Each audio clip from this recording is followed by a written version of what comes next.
Well, despite the lack of significant upsets, there is no such thing as a week of college football without chaos. Of course, we got what we were looking for in regards to that. We'll start out with what I think is by far the biggest, most significant news of the week. UTEP has won a game! Picks up, baby! Woo! As if Friday night chaos wasn't enough, try Thursday night insanity. One thing I'll give credit to the ACC for is that you can never guarantee a win for anyone in that conference. Granted, only one team got that memo that they were supposed to show up now and not Saturday. Boston College let Kyron Drones put his big turkey nuts all over their face and didn't do a damn thing about it for an entire half. Drones is alright, but Byshal Tutton ran all over this Boston College defense like he was learning after Ashton Jeanty. Go ahead and turn that BC initial into CBT. Thomas Castellanos didn't have any picks, but Bro couldn't hold on to the football anyway, so why does it even matter? With Virginia Tech having almost 400 yards rushing, it was a losing scenario regardless. Vanderbilt's quality win gets back into the winning record following the absolute anal juice that was good old Billy Ball. The Sandman entered and Bill O'Brien left with a bunch of fans who already want him out. The Fenway Bowl never felt so far away. Tech now holds the most Thursday night wins in college football, which might be the most cherry-picked stat I've ever heard, but they won tonight. So the turkey may feast untrolled.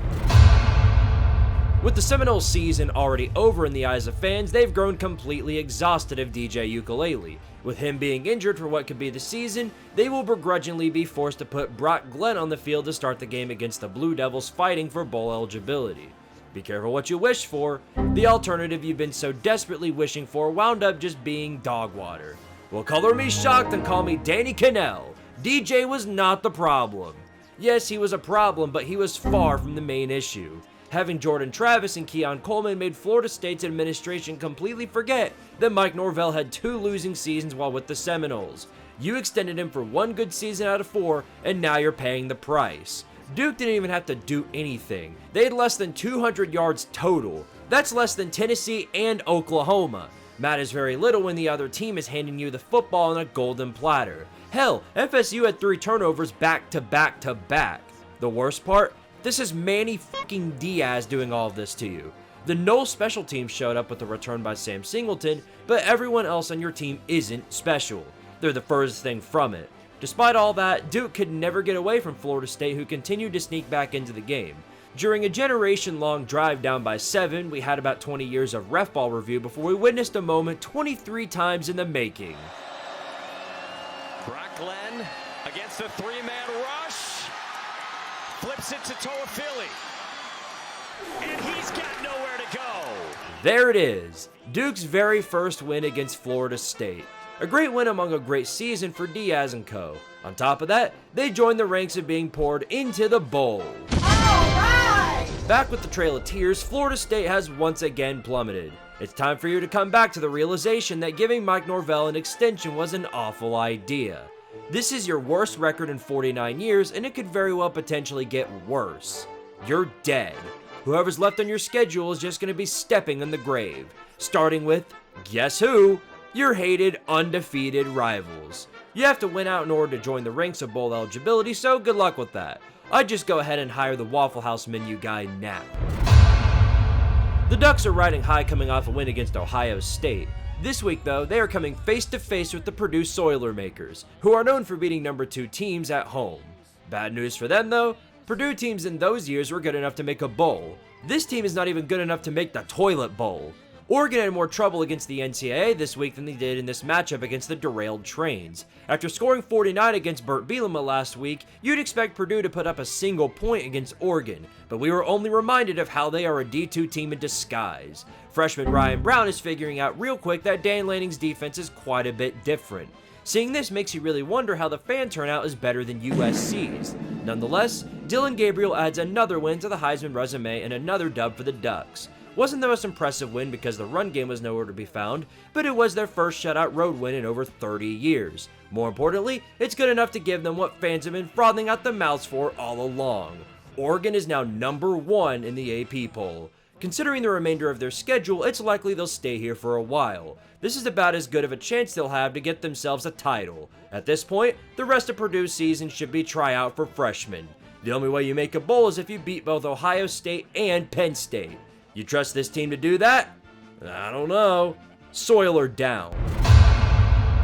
The Cowboys are trying to do anything they can to right the ship this season. The undefeated Mormons are what they have to beat to keep them from a losing record. Mike Gundy would play the old quarterback hokey pokey in this one, as while Garrett Rangel would get the start, Alan Bowman would also get significant playing time. What'd they both do? Jack O'Lantern shit. The Jew among Mormons and Jake Retzlaff is usually able to make it to where one quarterback on the field is watchable. But here, he can only complete 50% of his throws. Since both quarterbacks ate Chipotle before the game, it would be up to the rushing game to determine who had the edge. Retzlaff could run the ball, which definitely gave the Cougars more play calls to work with. But Ollie Gordon has finally awoken from his slumber. It was a back and forth Big 12 battle that was going on past 1 o'clock in the morning, so nobody from the East was willing to stay up to watch it. Up by 3, the BYU defense would have to hold back the run game of the Cougars to maintain their undefeated record. Unfortunately for them, a new weapon came into the fray. Brennan Presley. He wasn't in for long, but he was in for long enough to give them the lead. A minute left and minimal time on the clock, Oklahoma State fans are already getting flashbacks to previous close games. And even though they beat Arkansas, the curse they have of choking in many of their big games has left behind residue for the Cowboys. A familiar result is in the making. Happy feet, downfield, caught, broken tackle, Lassiter, touchdown, are you kidding me? Brian Nardo appears to know what he's doing in Stillwater. That's why he's got so much support. Halloween has already begun for many teams here. Watching Oklahoma State must be like the Halloween franchise, a chain of movies with infinite sequels, or in this case, infinite Big 12 losses that the Cowboys are now 0-4 in the Big 12. Remember that one time they were projected to win the conference? Running Gordon to death was clearly not the correct move. BYU still remains among the unbeaten. Every game on their schedule is nothing more than a trap game. Let's hope Iowa State takes care of business too. An undefeated match like that would feed families. What in the heartburn are the Canes doing? This is now the third straight week of playing down to their competition. Miami has gone for 2 straight weeks with a ref ball assist to save them from a potential downfall. They may do it again here, but only if one of the officials can play defensive back. The secondary practically refused to show up. Luckily for them, Cam Ward once again went hardcore on another ACC defense. Even when the defense would shut him down, one play he'd respond on the very next play with a deep throw. Would help if Isaac Brown didn't cough up the football here for a Miami touchdown. Tyler Shuck had one of his greatest games with almost 350 yards through the air, but Miami was playing soft coverage the entire night. They couldn't cover anyone on the field without getting clowned for 20 yards apiece. Ja'Cory Brooks versus Xavier Restrepo and Sam Brown was a receiving match for the ages. Neither offense felt like going down at any point in the game. Cam Ward was able to convert a 3rd and 17 with his legs, but right after he'd throw a deflected pick 6, which put Louisville back into the... And there it is. His hand was coming forward prior to losing possession of the ball. It's an incomplete pass. The ball be placed at the 35-yard line. Another controversial call in favor of Miami. Color me stunned. I'm sure the ACC won't get any complaints after that one. Of course, as you would expect, this call would end up with Damian Martinez taking 10 boys in black and red into the end zone with him. Let me get this straight. I don't think Miami is a fraudulent team. They've got one of the best performing offenses in the country and a defense. But this is now the 3rd straight week in a row of them winning with the help of an extremely controversial call. They'll have a chance to show what they can really do and put up against a team less than them against the Tank Knolls next week. Spoiler, I'm taking the cardiac arrest Canes. Jeff Brom, on the other hand, is now 3-6 in his last 9 games and is 4-3 on the season. Not a terrible record, but the schedule is certainly not favorable from this point onward. Oh, shucks! You know what's funny? Clemson won this game convincingly and with minimal problems, but the Tater fans are more angry about it than Virginia fans are losing. Though Clemson started out sluggish in the first quarter, it didn't take too long for Cade Club of Fun to get warmed up and start slinging it. Sometimes to the other team, but he did sling it. 300 yards passing considering Virginia's quarterback situation is far more than enough to seal the deal. Anthony Calandria did okay considering Clemson's D-line disemboweled him. Clemson would get a huge lead going into the midpoint of the 3rd quarter, which would be when Dabo would pull his starters. This is why the Tater fans got angry, as Virginia decided the 4th quarter was time to wake up. The Cavs made quite a few big plays on Clemson's 2nd and 3rd string defense, giving the scoreboard artists the false implications that this was a close game. It never was. I respect the move considering the massive amount of playing time the backups got. It'll be slightly beneficial in the future. If they were in any actual danger, do you think Dabo would really just leave them in? Controversial does not equal stupid. Learn the difference. Just be happy that your team is 6-1, because you know what that means? Bowl eligibility. Alright! If Pitt stays undefeated, the national media might actually give some attention to the ACC. Do you remember when I said Indiana might be the best team in the Big Ten? That was supposed to be a joke. Kirk Catenetti took that way too seriously. You see a lot of teams in college football who start out with a strong record due to weak schedules, and then once they play a team with the pulse, they falter and die. The Hoosiers are a major exception. They are the real deal, and now the world knows it. They not only handled the 5-1 Huskers, but they turned them into popcorn. Curtis Rourke wasn't necessarily great in his performance, but when the Indiana defense is constantly setting you up in Nebraska territory, most of the job is done for you. Moreover, Nebraska's run game was made completely obsolete, forcing Dylan Raiola to have his worst game of his career. No touchdowns and 3 interceptions to go with it. This win not only puts Indiana in the Big Ten conversation, but they are now a legit threat in the national scale. This statement did come with its consequences though, specifically from a certain injury bug back from more blood. Thankfully this isn't a season-ending injury, but he'll likely be out for a while. Taven Jackson scored 2 touchdowns in this game, so he'll be the likely candidate to take over.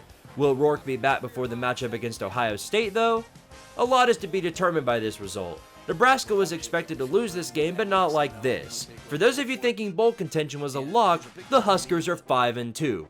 What makes you think they can't lose out the remaining 5 games? You've been a fan long enough to know the football gods are not kind to those in red and white uniforms. You get the honors of being sent to Columbus next week, so you better strap Raiola and bubble wrap.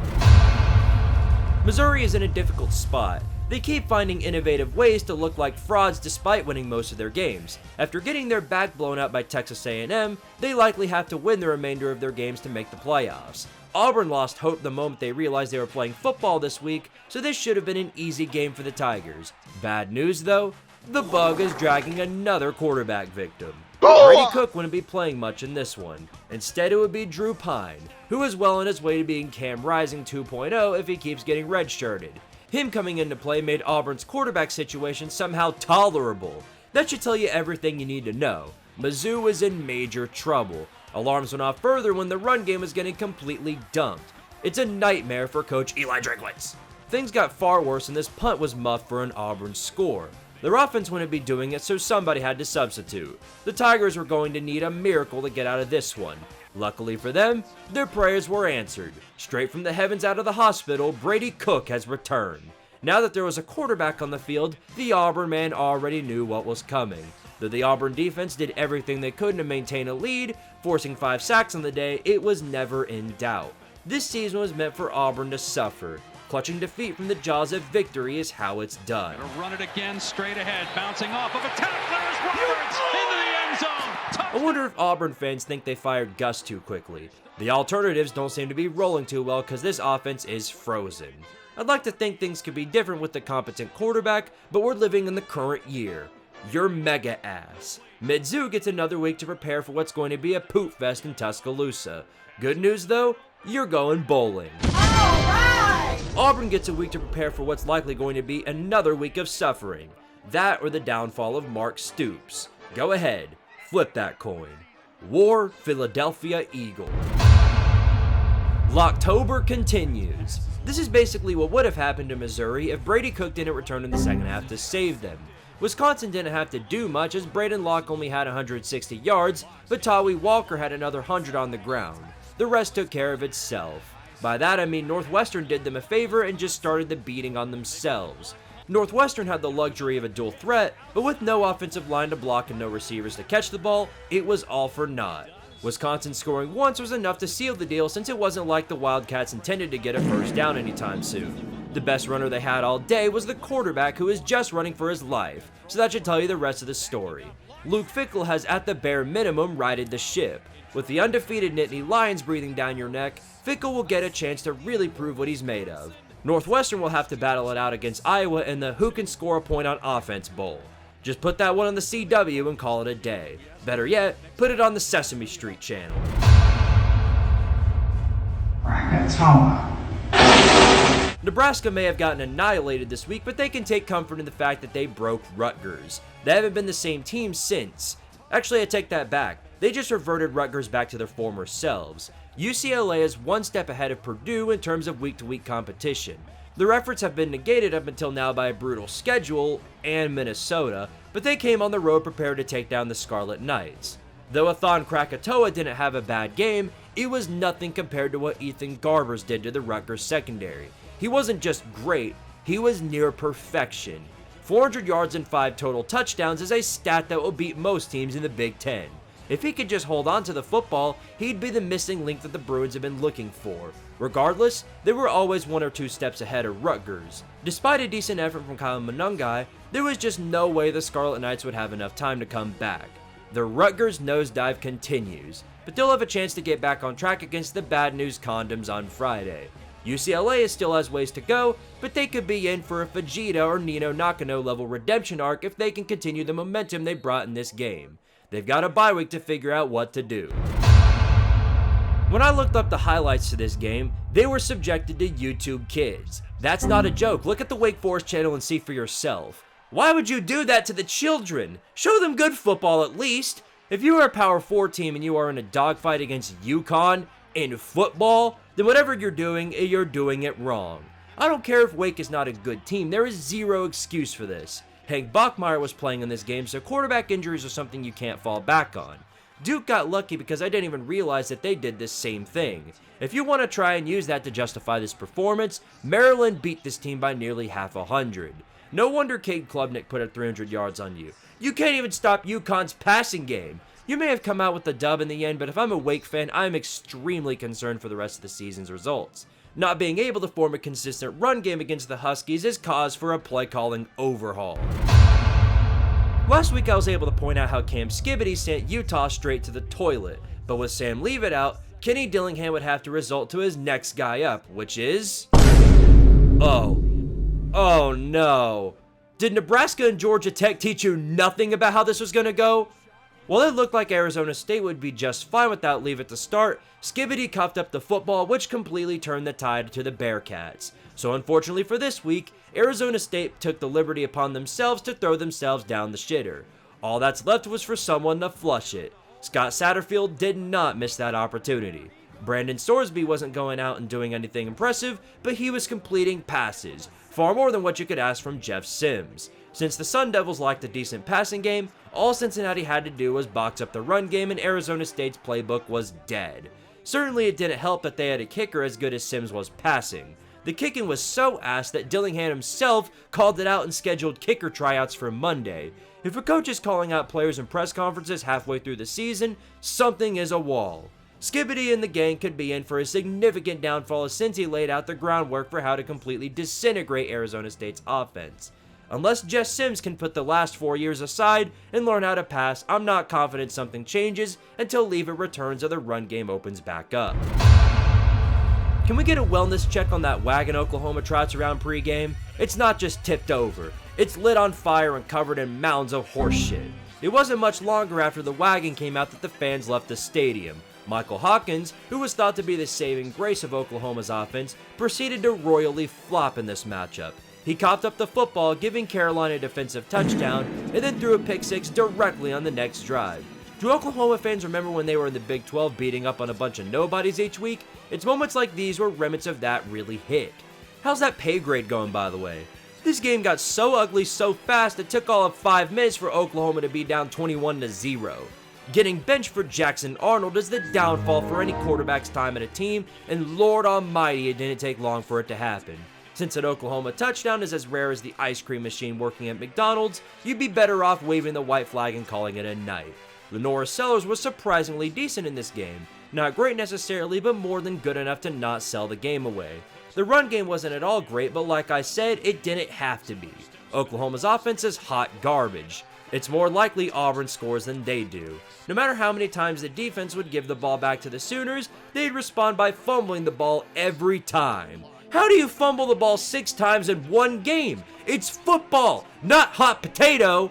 The Sooners are finding out real quick that SEC ball is a whole different monster to face. All 4 of the rest of their conference opponents are currently ranked. They have to beat at least one to be bowl eligible. Will they find an offense before then? It all depends on whether or not they find a coordinator in that time. Yep, the Sooners are quicker than anyone to stop stalling for time and chopped heads. At least they're making an effort to change. It's safe to say that Shane Beamer has brought himself another year. Pending a collapse, they should be good enough to reach expectations for the season. We shall see. If there was anybody out there who actually believed that this game would end up like the legendary game 2 years ago the last time Bama came to Neyland, then you were massively disappointed. In fact, you probably turned the channel to something else. Now, if you're a fan of defense, this might have been the 52-49 game the shootout fans wanted. A significant portion of this was due to the quarterback situation. It was like watching two Hank Browns play slaps with each other. Tennessee had a bunch of receivers that couldn't do what they were supposed to on scholarship and catch the ball. Nico, I'm gonna overthrow ya, learned from the best guy who could overthrow a football and proceeded to do a whole lot more of that. Dylan Sampson was great in the run game, but the Vols would follow it up with their erectile Nico function and proceeded to get no points out of it. Jalen Milroe had no targets to throw to as Ryan Williams was boxed up the entire night by Jermon McCoy. Bama also lacked a run game because of the Vol D line. It seemed like whoever scored was going to win the game. Since Bama scored first, it seemed like they'd take it, but then Nico would wake up for a drive before reverting back to being Joe Milton. It was over, but then they were back. It was over, they're back. Over, back, over, back, over, back, SpongeBob. But something happened in this game that I've never seen before. Tennessee got bailed out by ref ball against Alabama of all teams? Officials missed clear holds and offside penalties, and Alabama would get called for several pass interferences at crucial points in the game. The Tide had doubled the penalty yards of the Vols. It was a complete shit show said and done. Somehow by the end of it, Nico just made enough good throws to get the Vols on top with minimal time left. Wait a second, are we really going to beat Alabama for the second time in 3 years? I'll believe it when I see it. Jalen Milroe fires, and it is intercepted! Huh. We did it. We beat Alabama. Neat. Very neat. We beat Alabama. We beat Bama. We beat Bama! We beat Alabama! We beat the Alabama Crimson Tide! We won! We beat the Crimson Tide again! The Vols are back! The Vols are back! We're winning it all this season! Woo! Many are going to say that this was an elimination game for the playoffs, which could very well be the case. Tennessee can afford another loss before being out, and Alabama probably has to win out before being considered for the playoffs. Knowing the Vols, they've always found a way to step in on their own doo-doo and blow it in the end, so we'll see if this squad is any different. But hey, 5 years ago I would have been praying for just bowl eligibility. Speaking of which, alright! According to Alabama Nation, they are a basketball school now, so they've jumped off the bandwagon for the season. I'm gonna smoke my victory cigar with pride. Greenbow, Alabama! Georgia Tech's situation is almost identical to Missouri's today. Haynes King has been the link that's driven the offense through the season. With him being out for today, they'd have to rely on up-and-coming Zach Pyron. Unfortunately for you though, you don't get the luxury of Peyton Thorne screwing his team over. Riley Leonard has been around long enough to know the difference between his receivers and the other teams. Well, somewhat. Though the Jackets would start out strong with the first blood on the day, they didn't have the defense to consistently shut down the Irish offense. They'd have to go blood for blood with them. Though it was a close game, at the end of the half, a bobbled field goal attempt to end the half would be the beginning of the downfall for the Stingers. They just did not have the strength on the line or the personnel to keep up with the luck of the Irish. Basically, the high-end talent bailed them out. That and the fact that Notre Dame could run the ball and Tech refused to. It's yet another win for Notre Dame, who is now climbing the ranks into almost the top 10. On top of that, they're bowl eligible. The next competition they face just so happens to be another service academy, but this service academy is undefeated and bowl eligible. Are we due for another Notre Dame Group of 5 loss? No, I'm not letting that shit go. This is a real special one. The Fighting Illini brought out the Red Grange uniforms today. Extremely fitting considering this game put football back 100 years ago. Watching both of these offenses trying to offense is a crime to the word offense. In a shocking turn of events though, Michigan had a passing game of more than 100 yards. In fact, they had 200. Jack Tuttle seems to be the guy Michigan has been looking for. He can at least throw the ball. Now all they need is a group of receivers and a run game and they'll have a competent offense. Michigan has usually been good with running the ball, but Illinois shut down the run and boxed up Khalil Mullings for less than 100 yards. Illinois is far from impressive, but Burt Bielema pulled out all the tricks, including a fake punt for over 30 yards. This was followed up by an Illinois score. Michigan finding themselves behind in any situation likely means for an ugly result, and this was certainly no exception. Jack Titty got extremely rattled toward the end of the game, and Sharon Moore had no answers to counter. Turns out it's not as easy to win without cheating. Color me shocked! The defense also took a major hit with the loss of Will Johnson. How long will he be out? Nobody knows. The Fighting Illini would give the Wolverines their third loss. It would send them home to Mr. Brightside. The big reward? Bowl eligibility. Alright! Lord help the Wolverines if they find a way to lose to Michigan State. I know the Buckeyes are frothing out the mouth for your blood. I think I might be colorblind because at first glance I thought Cal was wearing Green Bay Packers uniforms. Must have helped them because they came out strong against the Wolfpack. Considering this match was between two teams winless in the conference, whoever gets the glory here will be getting a significant amount of it. Only problem is, nobody wanted it. They kept fumbling it away.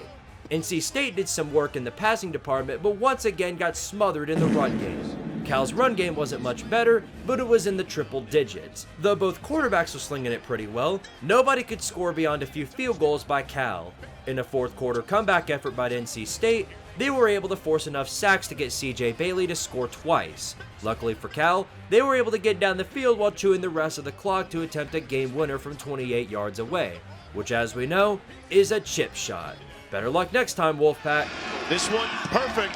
The kick is up and no good. He pushed it to the right. If I'm Justin Wilcox, I'm immediately taking the Kenny Dillingham approach. I know Derek Morris is a true freshman, but no kicker should be missing this. Chocafornia would have a really good record if they didn't blow it every time they gained a lead. Par from the course in Tank Conference. Speaking of Tank,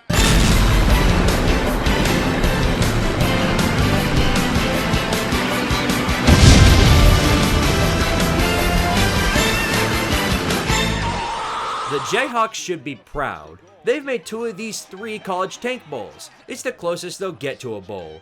They have to play both of the undefeated teams in the conference as well as Kansas State and Colorado. Good luck with all that. A little too late, but the Kansas we've all been expecting to see has returned. Elite quarterback play, efficient run game, wide receivers making catches in coverage, it's a Lawrence miracle. Take into account that Houston is ass, but still, a win's a win. And the Jayhawks could use all the ones they could get. Houston's glorified quarterback tryout did not go according to plan. As turns out, all of them are terrible at football. Eventually, Kansas stomped all the lights out of the Cougars. Other than being a morale boost for the Jayhawks, all this result proved was that Oklahoma should have stayed in the Big 12. Celebrate this win while you can, Jayhawk man. This might be your last one of the season. Boy, you think Oklahoma has it bad? Look at all these absolute frauds right here. Give credit to Lincoln Riley as he somehow killed both programs with one move. Miller Moss had one of his better games, and it might be one of his best against Maryland. Doesn't matter though, because once again, Lincoln Riley's defense can't stop a fucking nosebleed. I was a dumbass to think that the defense was slowly improving.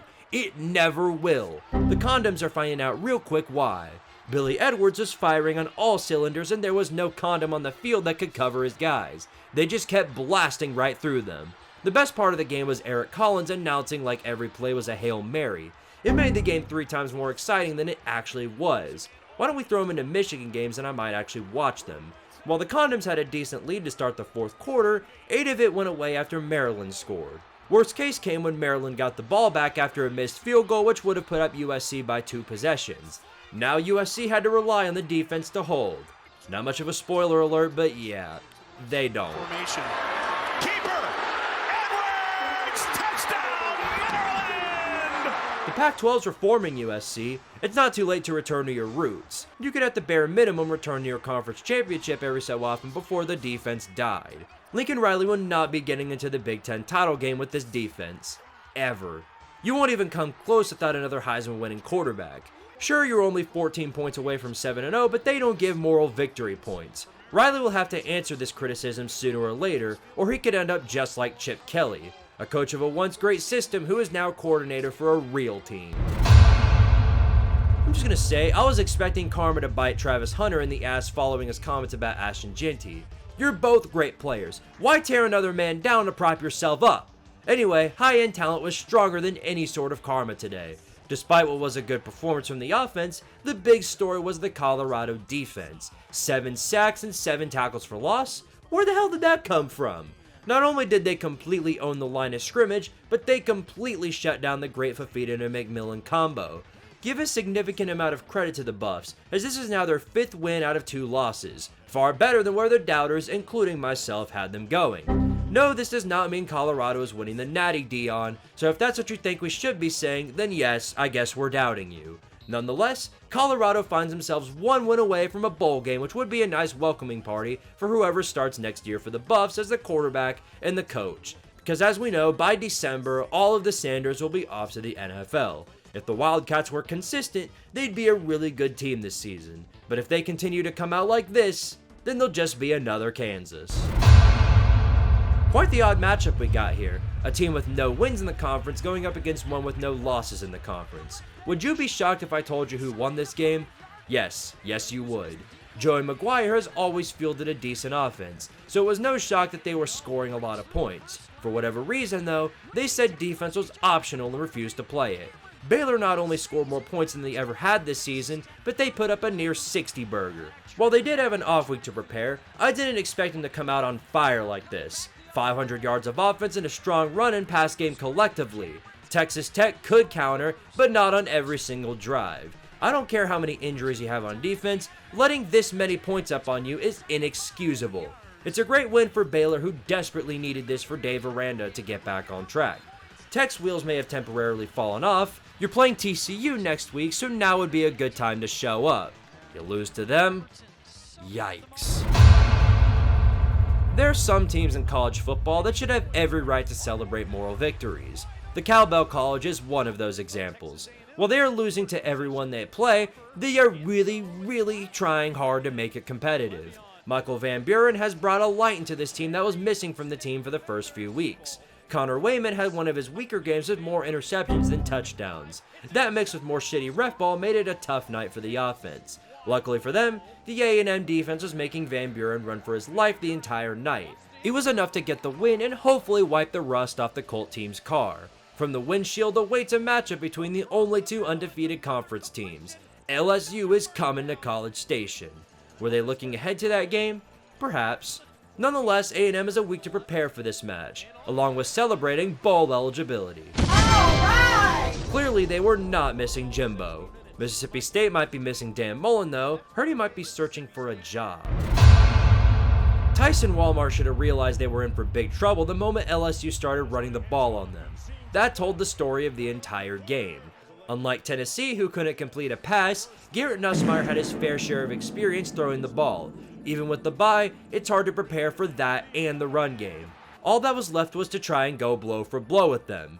Maybe they would have if they would stop handing the ball directly to them. Though the Razorbacks had really good plays because of LSU blown coverage, that's par for the course in every LSU game.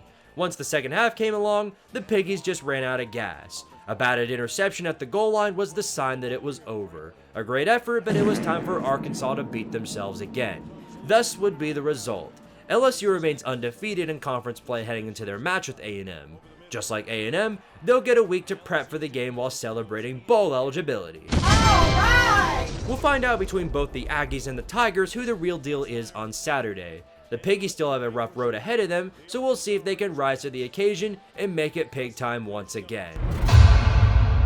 Texas is the lone star undefeated team in the conference. As such, all eyes would be on the game in which they hosted the Georgia Bulldogs. For the first time in a long time, the nation was actually doubting Georgia, and it wasn't just Georgia fans having a hissy fit that everyone wasn't calling them the best team in the whole wide world. This is where we saw the fruits of actual said doubting. Georgia proceeded to make the Steers their metaphorical and literal through the entire first half. Quinn Ewers' line got run over like the Georgia players were going 200 miles per hour, and they had little answers to counter it. Even when Carson Beck handed them drives, the Georgia defense would just get right back out there and lay out Ewers again. They couldn't fall in the run game either, as that was getting smothered immediately. Things got so bad so quick that before the half came to a close, Sark got tired of waiting for something to happen and sent out Arch Manning to try and do something. What did he do? A whole grand basket of nothing. he melted just like Ewers. It was the reverse of the Georgia-Alabama game. But could Texas come back? A quick scoring drive at the start of the second half gave them some hope, which was then followed by a near pick six.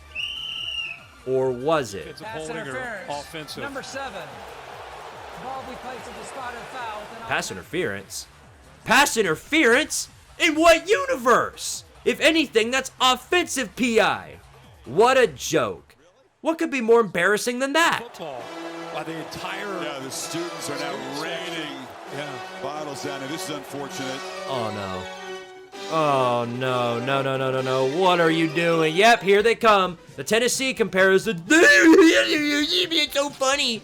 But despite how bad this call was, it was an irreversible call, so they'll just have to live with it. Leave it alone, move on with the game. There was no defensive pass interference. Oh, my goodness. The ball will be at the 9-yard line. Kirby Smart cannot believe it, so Bill Lamagna. I beg your pardon? Congratulations, SEC refs. You just taught the college football world that if they want to call reverse, they can just throw a bunch of cans and bottles on the field. Fine work, ref ball. Fine work. This game will now no longer be remembered for the fact that Georgia showed up against the number 1 team, but now it's going to be known as the Ref Ball Bowl. While Texas did score, that's the last thing they do before Georgia went back to smothering them the entire game. So this entire thing was all for moot. Georgia has entered themselves back into the ranks of the top dogs in the SEC, and furthermore, they have a bowl to go with it. With how much hell I give the other conferences, the SEC has become a cannibalistic shithole. Who's gonna come out on top? Certainly not Ref Ball. Being undefeated and its consequences, right here. Everyone you play this season is going to be out for your blood. UCF, who was thought to be long out for the season, came in and made an absolute mess of Iowa State's line. Despite not being able to pass the ball, RJ Harvey and Ja'Cory Brown were taking turns running all over the Iowa State defense to the point that they were just guarding the run, and they still couldn't stop him. This performance was enough to seal him as the starting man for the Knights from this point onward. On the other side of things, Rocco Purdy had a very rough night, as he threw 2 pick sixes, well, 1.5 because Brandon Marshall did the old drop the ball before reaching the end zone maneuver. Luckily, it wasn't a touchback. Even with all this effort though, the Cyclones have been in situations like this before, so they were not going down without a significant fight. With help from PI, they were able to get all the way down to the goal line where UCF fans once again learned the agony of Gus Malzahn football. Gets it in! Rocco Betts gets 6! Where does the pain end? Never. It never does. Iowa State escapes with another W in what looked to be a sure loss. They remain undefeated in the conquest for the Big 12. With no pesky Oklahoma to get in their way, this time they could do it. I'd have to say though, this year I'd want to play Oklahoma if I were them right now. It's taken half of the season, but it looks like the gaps are starting to open up in the Big 12. It was another case of having to do very little to win. The answer to that is directly from Neil Brown. We've got Garrett Green and they don't. The Mountaineers continue to climb down their own poop as Garrett Green struggled to complete a pass. Meanwhile, Avery Johnson was having one of his best days with every receiver on the team having a big play for them. Again, they did more than enough because Garrett Green has the vision of a salamander and couldn't see more than one receiver in a given drive. Once the game was out of reach, the Mountaineers decided they had enough of Green and put in Nico Marchiol. How good is he? Well, he didn't throw a pick yet, so that's yet to be determined. Nonetheless, a great win for the Wildcats, which keeps the momentum going and drives them into a bowl. They likely get to sleepwalk the next month before the match against the Cyclones, so we'll see if they can avoid blowing it from this point onward. Y'all remember that one time Iowa put up 40 points on the Power 4 team? Pepperidge Farm remembers. Iowa fans do too because we all like things that are shining in rarity.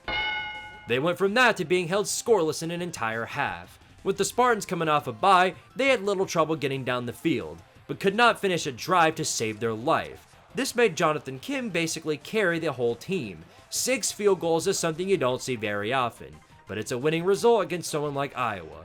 The Hawkeyes would start out stronger the second half, but scoring drives were still hard to come across and they didn't do much of it. Considering the defense he was up against, Aiden Childs had a really good game, keeping the Spartans 1 score ahead through the entire thing. Caleb Johnson did what he could to keep Iowa in the game, but K. McNamara going back to being ass again left Iowa one-dimensional. It was a losing battle. This win gets Michigan State back into the winning record and some momentum coming up in the game against the Wolverines. Kirk Ferentz will have some difficult questions to answer about the offense heading into what is otherwise a favorable end to the schedule. We'll find out real quick if Brian Ferentz was the actual problem. From this point onward, Billy is coaching every game in the efforts to keep his job for an additional week. I think it's abundantly clear that he's gone after the year, but while he's on the way out the door, he can replenish his coaching image by beating up on whatever he can. With Mertz out for the year, DJ Lagway would have to be the one to take the initiative from this point onward.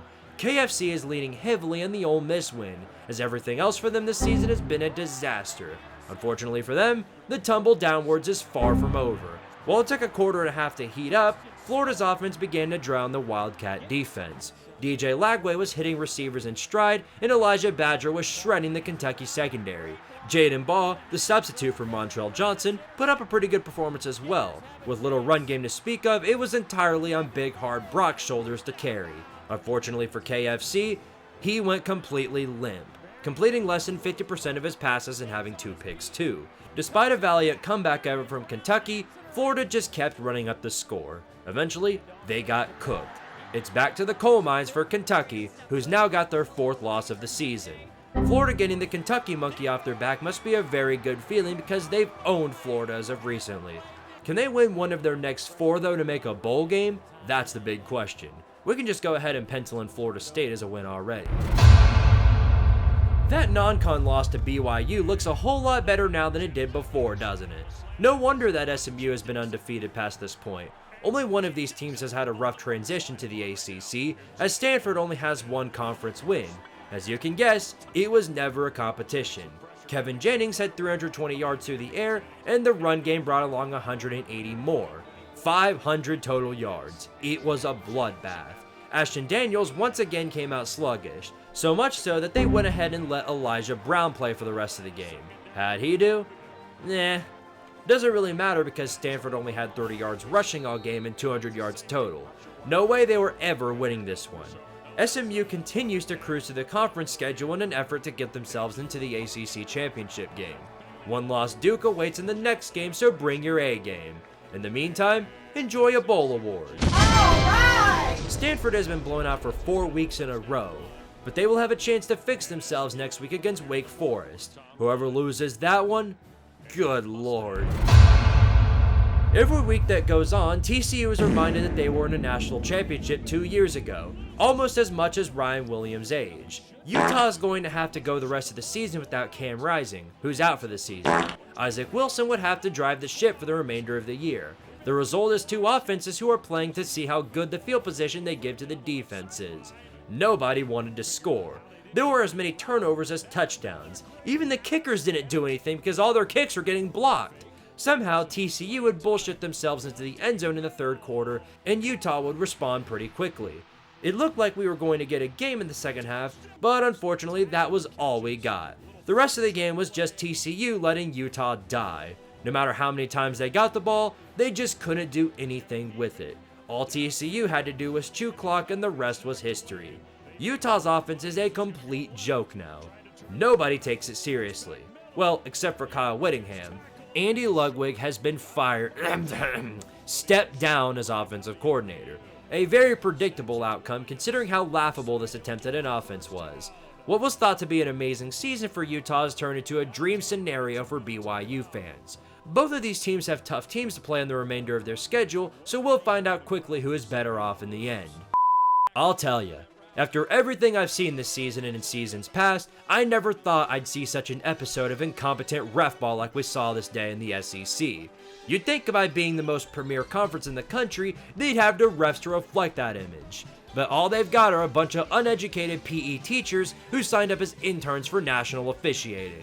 Missed PI on the wrong receivers, missed offsides in critical moments, ticky-tacky unsportsmanlike penalties, literally rejecting the rules of college football because a bunch of 19-year-olds scared you into doing it!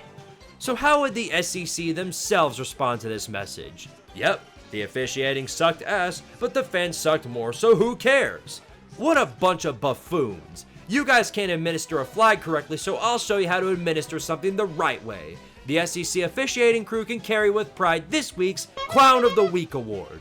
How about next time you do an eye test before hiring people? That'd be the first step of 100. Well, that is all for week 8. A lot of action, of course, and with November down the stretch, it won't be long before the postseason picture becomes a little clearer. Here's my top 25 for the week. I'm willing to bet everyone else is having as much trouble as I am trying to place these teams where they belong. For what it's worth, I'm doing my best. As always, thank you to everyone over on the Patreon page. Your service is greatly appreciated here on the Squidtard Sports channel. Until next week, this'll wrap up this episode of College Football Chaos. See y'all next week, and as always, power to Tardaria!